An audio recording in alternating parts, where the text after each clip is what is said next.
Figma is a collaborative design platform, and we're trying to make it so you're able to go from idea to design to production and really take people through the entire life cycle of creating digital products. And we started off with a design tool. That's our sort of bread and butter.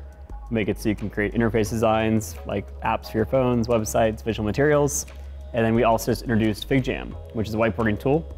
And with FigJam, you're able to basically ideate and brainstorm almost in a virtual whiteboard setting with your team. After winning a Teal Fellowship and dropping out of Brown, Dylan founded Figma with Evan Wallace in 2012. They came up with the idea for creating better design tools, and that was enough to attract a $4 million seed round in 2013 from investors.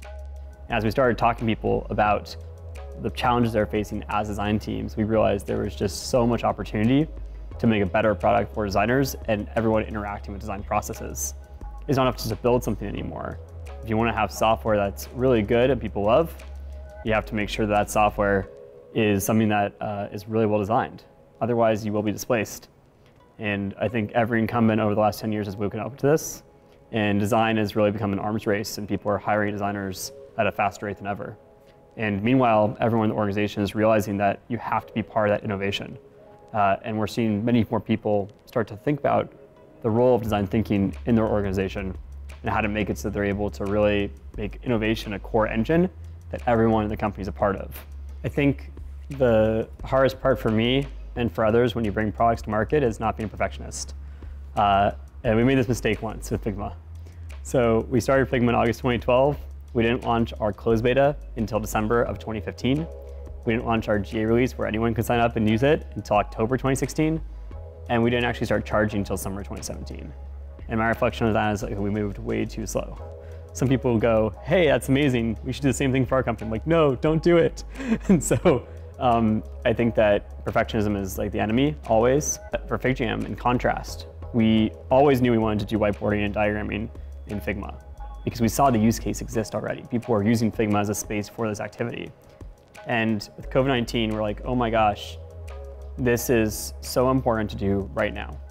We got together, we started doing research into the space, into the problem, making sure we fully understood it. And then it was a few months of research, and we pressed go, and we got a team together. The team just crushed it, partially because we knew our customers needed a solution. And it's 2021, you need a digital whiteboard. But we actually built it in like 6 to 7 months. Got it out, it wasn't perfect, but I was really proud of us doing that, and then iterating out in the open with our customer base, who gave us feedback and helped us steer the direction. Following a $200 million funding round, the company is now figuring out how to prioritize possible expansions, acquisitions, and new features. When we started with design for Figma, there was this sort of self-image designers had around, I'm the designer that sits in the corner, and I'm going to get my work done, not talk to anyone, and I'll come out and I'll unveil the greatness that I've created. And I'll pitch it, my design crit, all the jobs they're gonna drop. People are going to just love my stuff. And I think that that's just never the way it works. Like even if, let's say you even did that, right? Then you're going to go build it. And an engineer is going to ask you a bunch of questions about all the edge cases that are going to come up for your design. It just turns out that like nothing great is made alone. And I think that even if you take the one person who does something literally in a vacuum, they're still building on so much history, standing on the shoulders of giants. And I think that we all exist in frameworks, and how do you make it so that you can recognize those frameworks and bring other people into your world to collaborate? I think that unlocks the best that we can create.